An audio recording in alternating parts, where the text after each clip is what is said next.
계속되는 레위기 말씀입니다. 오늘은 22장 후반부를 우리가 묵상하게 되고, 지난 우리가 주일부터 주일, 월요일 그렇게 이틀 동안 21장과 22장 앞부분을 우리가 묵상을 이제 이렇게 개인적으로 했습니다. 18장부터 20장까지는 제가 주일 말씀을 통해서 말씀을 전해드렸는데, 그때에는 하나님께서 너희는 거룩해라, 나 하나님 여호와가 거룩하기 때문에 너희가 거룩해야 된다라고 모든 회중들한테, 일반인들한테 다 해당되는 말씀을 하셨다면, 21장, 22장은 이렇게 특별히 제사장들에게 관련된 말씀이었습니다. 그렇죠? 그래서 특별히 하나님께서 제사장들이 스스로를 늘 그 일반 백성들보다도 더 거룩함을 이렇게 유지해야 되는 것을 강조하시는 내용이었습니다. 그래서 그들이 부정하게 되는 일들이 생기게 되는데, 특별히 이제 가족 중에 누가 이제 돌아가셨을 때, 그 시체를 이렇게 정말 이렇게 가까이 했을 때 그렇게 부정하게 되고, 또 그래서 이제 애도하는 문제와 또 결혼의 문제, 그런 부분에서 일반인들보다 훨씬 더 그런 정말 더 이렇게 제한을 많이 두면서 그들이 하나님 앞에 나와서 제사를 인도하는 사람들이기 때문에 얼마나 더 거룩해야 되는지를 이야기를 했습니다. 그리고 제사장들 중에서도 결함이 있는, 신체에 어떤 그런 흠이 있어서 하나님 앞에 나오지 못하는 조건들에 대해서 말씀을 하셨고, 그리고 그런 것은 없지만서도 제사장이면서도 성물에 참여할 수 없는, 하나님 앞에 드렸던 희생 제물을 제사장 몫으로 이제 받게 되는 것 중에 그들이 부정해서 그 성물에 참여하지 못하는 부분에 대해서 또 자세하게 말씀하시면서, 그들이 무분별하게 성물은 당연히 제사장의 몫이니까 우리는 먹어도 돼 라고 생각하면서 그 성물을 이렇게 더럽게 하는, 오염시키는 일이 없도록 하나님께서도 단도리를 하셨습니다. 자, 그러면서 이제 오늘 그 내용이 이제 연결되어지는 내용인데, 오늘은 이제 10절부터는 이제 일반인들이 성물에 참여하지 못하도록 하시는 것입니다. 성물은 하나님께 드렸던 희생 제물이었죠. 근데 그것을 제사장의 몫으로 하나님께서 이렇게 주시지 않으셨습니까? 그렇기 때문에 그것은 아무나 참여하는 것이 아니었습니다. 화목 제물을 빼고는 그것은 제사장들만 먹을 수 있었던 것이죠. 왜냐하면 그것은 이 희생 제물 중에 가장 거룩한 것이었습니다. 자, 그래서 이제 오늘 내용은 그 성물에 참여하지 못하는 사람들, 일반인들 참여 못한다. 제사장의 객으로, 손님으로 있거나 품꾼도 못한다. 그렇게 얘기했습니다. 그리고 출가한 딸도 못한다. 그렇게 이제 아무나 성물에 그냥 무턱대고 참여해서는 안 된다라고 분명히 말씀을 하시죠. 자, 그러나 이제 그가 돈으로 주고 산 종인 경우에는 참여할 수 있다. 가족이나 마찬가지니까. 그리고 이제 와서 그 집에서 이제 낳게 된 그런 그 종의 자녀들도 또한 가족이나 마찬가지이기 때문에 참여도 된다. 이혼을 하거나 또는 사별을 한 그런 딸이 있으면은, 그래서 다시 들어와서 살게 되면 그 딸은 참여도 된다라고 이야기를 하지요. 자, 그리고 이제 곧 이어서 이제 희생 제물 중에 하나님 앞에 드려서는 안 되는 흠 있는 희생 제물에 대한 이야기를 하십니다. 그렇죠? 그래서 특별히 이제 그들이 여러 가지 종류의 제사를 드리지만서도 가장 이제 이렇게 위험에 노출되기가 쉬운 이제 그런 제물을 얘기하는데, 그게 바로 이제 서원 제물과 자원 제물이죠. 예를 들어서 뭐 속죄 제물이다 이러면은 누가 아무거나 가져오겠습니까? 근데 이제 서원 제물이나 자원 제물이니까 이 정도는 괜찮을 거야라고 생각하는 그런 위협이 더 많이 있었던 것이죠. 그래서 특별히 그 제물에 대해서 자세하게 설명을 하시죠. 그 여러 가지 종류를 드릴 수 있지만 흠 있는 것은 절대로 안 된다. 그러면서 그 흠에 대한 이야기를 여러 종류로 이야기를 하죠. 몇 절입니까? 우리 22절에 눈먼 것이나 상한 것이나 지체에 배임을 당한 것이나 종기가 있는 것이나 습진이 있는 것이나 비루 먹은 것, 이런 여러 가지 종류의 것들을 드려서는 안 된다. 하나님 앞에 드리긴 드려야 되겠는데 아까운 거죠. 그래서 자기의 그런 소나 양떼 중에서 제일 비실비실한 것, 그냥 없어도 되는 것, 이런 거 드리지 말라는 것이죠. 흠 없는 것, 점 없는 것으로 드려야 된다. 사실 거기에 조건은 어저께 나와 있는 그 제사장들의 그런 흠이 있는, 신체적으로 흠이 있는 제사장들은 하나님 앞에 나올 수 없다라는 것과 사실 일맥상통하는 얘기입니다. 장애 자체가 어떤 잘못된 것은 아니죠. 그렇죠? 근데 그것이 제사장으로서 하나님 앞에 드리기에는 부적합하다라고 얘기를 하시는 것입니다.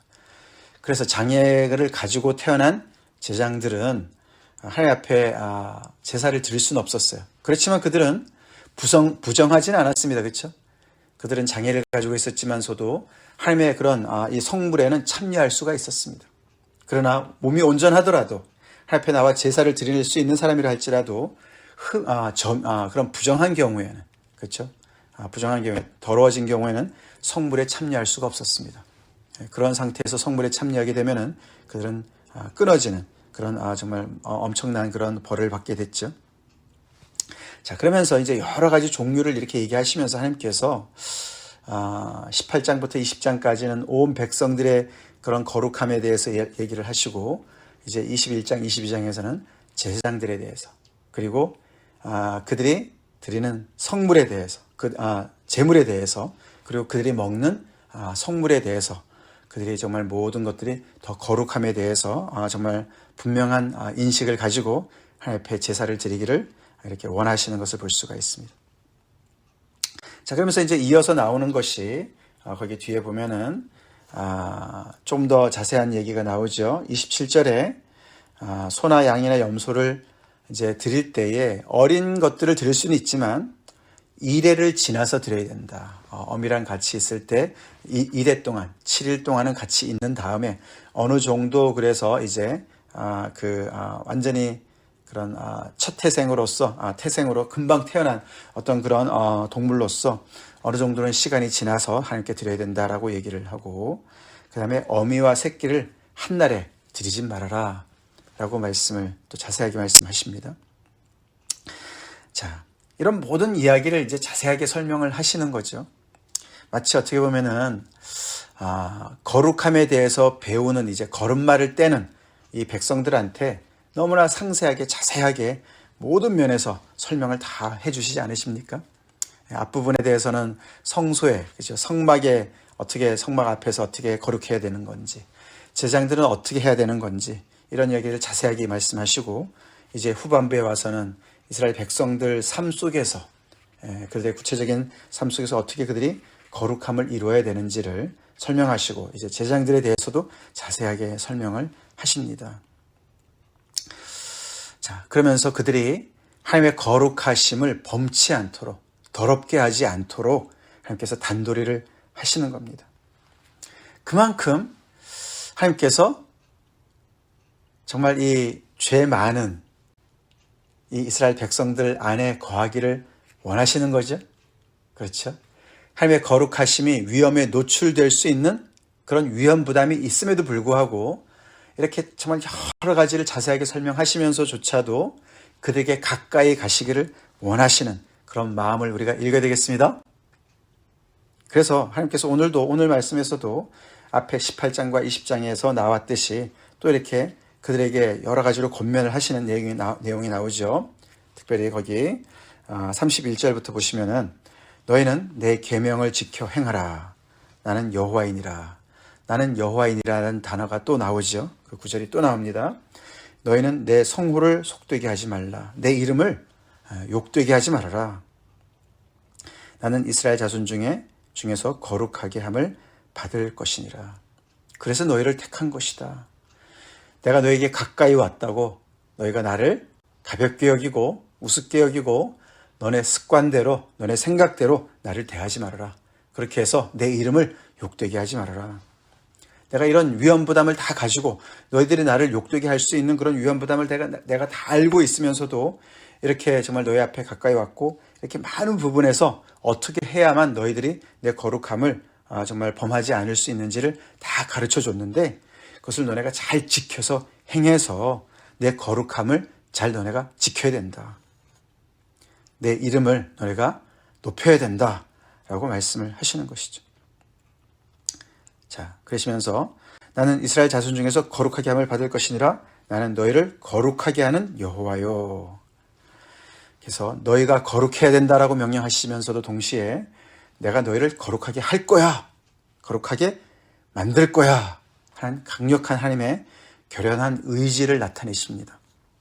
그래서 이렇게 자세하게 설명하시면서 거룩을 배우라고 말씀하시고 그 거룩을 어길 때에는 하나님께서 또 심판도 하시고 그들을 벌하기도 하시고 그렇죠? 그렇게 하시면서 그들이 이 거룩함을 몸소 체득할 수 있도록 배워나갈 수 있도록 하나님께서 그들을 말씀하시는 거예요. 그러면서 마지막 절 33절에 너희의 하나님이 되려고 너희를 애굽 땅에서 인도해낸 자니 나는 여호와이니라. 그들을 애굽 땅에서 구원해낸 목적이 바로 그들의 하나님이 되시기 위해서, 이 죄 많은 연약한 이 백성들의 하나님이 되시기 위해서, 왕이 되시기 위해서 그들을 선택해서 불러내셨다. 그래서 지금은 정말 그 거룩하신 하나님의 그런 걸맞지 않은 그런 모습이지만 하나님께서 이렇게 그들을 거룩하게 하실 거니까, 그렇게 또 말씀을 해주실 거니까 그들을 그렇게 거룩하게 만드셔서 하나님의 이름에 걸맞은 그런 백성으로 인도하실 그런 목적으로 그렇게 하나님께서 그들을 인도해내셨다고 그러시면서 나는 여호와다라고 말씀을 하십니다.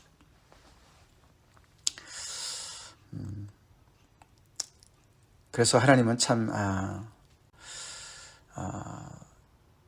이 이스라엘 백성들에게 하시는 이런 것을 통해서 정말 그 죄에 빠진 인류를 얼마나 정말 사랑하시고 구원하기를 원하시는지를 우리가 엿볼 수가 있습니다.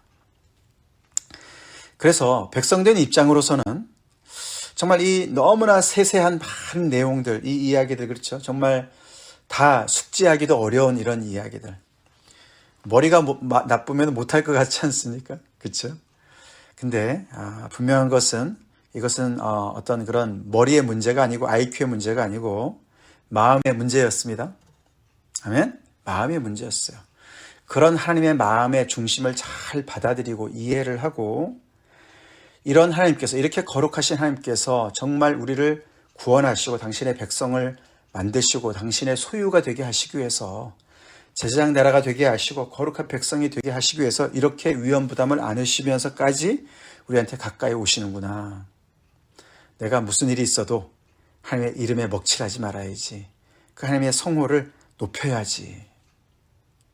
하나님께서 나에게 가까이 오신 만큼, 우리에게 가까이 오신 만큼 그렇게 우리가 정말 겸손한 마음으로 하나님 앞에 두렵고 떨림으로 나가야지.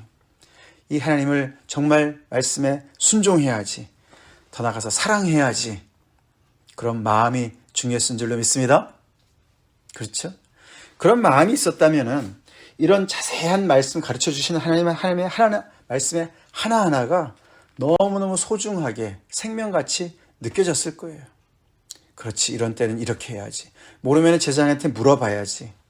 제사장들이 모르면 대제사장인 아론한테 물어봐야지. 모세에게 물어봐야지. 그러면서 그들의 삶 속에서 하나라도 더 잘 배워서 하나님의 말씀에 부지 중에라도 잘못 범할까 봐 늘 두렵고 떨림으로 하나님 앞에 섰을 것입니다. 문제는 마음이죠? 그럼 그때나 지금이나 마찬가지입니다. 하나님의 말씀이 엄연히 있는데도 나는 몰랐는데요? 그렇게 시침이 뚝대고 내가 하고 싶은 대로 행할 수 있는 그런 정말 안일한 마음, 그런 나태한 마음을 가질 수도 있고, 정말 하나라도 내가 더 배워서 하나님의 그 거룩하심을 정말 내 삶에 체득하고, 그래서 하나님이 기뻐하시는 일에 내가 더 열심을 내고, 하나님이 정말 싫어하고 하시고, 정말 하나님께서 금하신 것들은 내가 정말 목숨을 잃는다 할지라도 내가 그것을 어기지 말아야지. 내가 하나님을 사랑해야지. 그런 마음을 갖고 신앙생활을 할 수가 있었던 것이죠. 이 모든 것들을 결국은 이 이스라엘 백성들은 우리가 로마서의 말씀대로, 그렇죠? 그들은 어겼습니다. 그래서 바울이 얘기했듯이, 그렇죠? 그들이 뭐 율법을 지킨다고는 얘기하고 뭐 자랑은 많이 했지만 결국은 그들로 인해서 하나님의 이름이 모독을 받았어요. 그렇죠? 모욕을 받았다. 그런 표현이 나오지 않습니까? 하나님의 이름이 욕되게 되었다는 것이죠. 하나님께서 베푸신 은혜가 물거품이 되었다는 것이죠. 예수님이 제자들한테 말씀하셨습니다. 특별히 그 잡히시기 바로 직전에, 그렇죠? 그 기도하실 때 이들을 거룩하게 하옵소서, 그렇죠? 세상에서 데려가시라는 말씀이 아니고 이들을 진리로 거룩하게 하옵소서, 하나님의 말씀으로 거룩하게 하옵소서, 그렇게 말씀을 하십니다. 그렇게 기도하셨습니다. 우리를 오늘날도 정말 하나님의 말씀이 우리를 거룩하게 하시죠? 하나님의 성령 하나님께서 우리를 거룩하게 인도하시죠? 우리가 그런 마음을 가지고 우리가 주님을 대하고 있는가 다시 생각해 봐야 되겠습니다. 우리를 구원해내시고 하나님의 거룩한 백성으로 오늘도 세우기를 애쓰시는 하나님 아버지 앞에 우리가 그런 민감함을 가지고 그런 정말 간절함을 가지고 하나님 앞에 나아갑시다. 하나님, 제가 하나님의 정말 그 거룩함을 정말 제 삶 속에서 정말 그대로 반영하는 인생 살기를 원합니다. 거룩함의 부르심 앞에 제가 달려가기 원합니다. 주님, 저 다른 거 몰라도 정말 하나님의 거룩하심을 본받기 원합니다. 그런 간절함을 가지고 하나님 앞에 나갑시다. 하나님의 말씀대로 하나님은 우리를 거룩하게 하시는 하나님이십니다. 그래서 말씀으로 때는 우리를 책망하실 수가 있으십니다. 성령께서 우리를 꾸중하실 수가 있으십시오. 우리의 마음을 정말 아프게 하고 우리의 마음에 찔림을 주시고 돌이키라고, 그렇게 해서는 정말 그 부정으로부터 정말 너가 정말 빠져서 정말 하나님 앞에 욕되게 하는 거니까 빨리 돌이키라고 하나님께서 하시는 말씀들을 우리가 들을 수가 있어야 되겠습니다. 하나님께서 이렇게 말씀해 주실 때 우리는 거기서 온전히 깨닫고 주님 앞에 돌아와야 되겠습니다. 그런 거룩함을 이루는 우리 성도들의 삶, 그런 삶으로 우리가 온전히 살 수 있도록 예수님께서 애굽 땅에서 이 백성들을 인도해내신 것 이상으로 우리를 사망의 권세에서 불러내셨습니다. 아멘. 죄악 가운데서 우리의 모든 죄를 사하시고 우리를 새 사람으로 만들어 주셨습니다. 그 은혜를 우리가 잊지 말고 하나님의 거룩하심을 본받아서 오늘도 우리의 삶 속에서 지난주 말씀처럼 정말 예수님을 닮은 그런 삶, 거룩함, 경건의 모양만이 아니라 경건의 능력을 드러내는 거룩한 삶, 세상에 정말 흉내낼 수 없는 그런 정말 온전한 주님의 그런 아름다운 삶, 그런 삶을 통해서 우리 그리스도의 이름을 높입시다. 하나님의 이름을 높입시다. 하나님의 성호를 높이는 그런 거룩함을 드러내는 그런 삶을 살도록 하나님 앞에 다시금 우리 함께 기도합시다. 이 하나님의 마음, 주님의 마음, 하나님을 섬기고자 하는 그런 귀한 마음, 자세가 중요합니다. 그렇죠? 마음 자세가 중요해요. 마음 자세가 중요해요. 마음이 따라가지 않으면 백날 가르쳐도 안 돼요. 그렇지 않습니까? 마음이 중요합니다. 마음이 중요합니다. 하나님께 순종하고자 하는 마음, 정말 하나님을 온전히 섬기고자 하는 마음이 없이는 우리는 백날 하나님의 말씀을 들어도 마이동풍이에요. 맨날 우리는 까먹고 그냥 내 생각대로 살아가기가 쉽습니다. 하나님께서 우리 안에 그런 정말 선한 마음, 듣고자 하는 마음, 청종하는 마음, 순종하고자 하는 마음, 그런 마음을 주십시오. 그렇게 우리 간절히 기도합시다. 같이 기도하겠습니다. 하나님 아버지 감사합니다. 또 한 주간 우리가 시작되어서 새벽 예배를 드리면서 하나님의 말씀을 또 우리가 이렇게 자세히 묵상합니다. 하나님, 특별히 레위기 말씀을 통해서 그 이스라엘 백성들을 하나님의 거룩하심 앞으로 초대하신 그 하나님의 선하신 뜻을 저희가 묵상합니다. 하나님, 예수 그리스도를 주로 고백하며 하나님 아버지를 섬기고 있는 우리 성도님 한 분 한 분, 주여 우리 마음속에 하나님의 거룩함을 향한 아버지 열정을 부어주시옵소서. 하나님의 이 거룩하신 이름을 높이는데 아버지 하나님 우리의 정성과 뜻과 마음을 다할 수 있게 도와주시고, 아버지 그래서 하나님의 귀한 말씀, 아버지 하나님의 정말 그 모든 하나님의 말씀을 아버지 하나님의 그 의도와 목적에 온전히 정말 아버지 부합해서 우리의 마음이 따라가는 순종을 하는 저희들 되게 하여 주시옵소서. 성령님, 우리 안에 정말 아버지 그 거룩함을 이루어 주시고 하나님의 말씀으로 오늘도 우리를 깨끗게 하여 주시옵소서. 세상과 구별되게 하여 주시옵시고 세상 속에서 하나님의 그 귀하신 이름을, 그리스도 예수의 그 아버지 인격을 드러내는, 반영하는 그런 우리의 삶이 되게 하여 주시옵소서. 예수님 이름 받들어 간절히 기도 올리옵나이다. 아멘.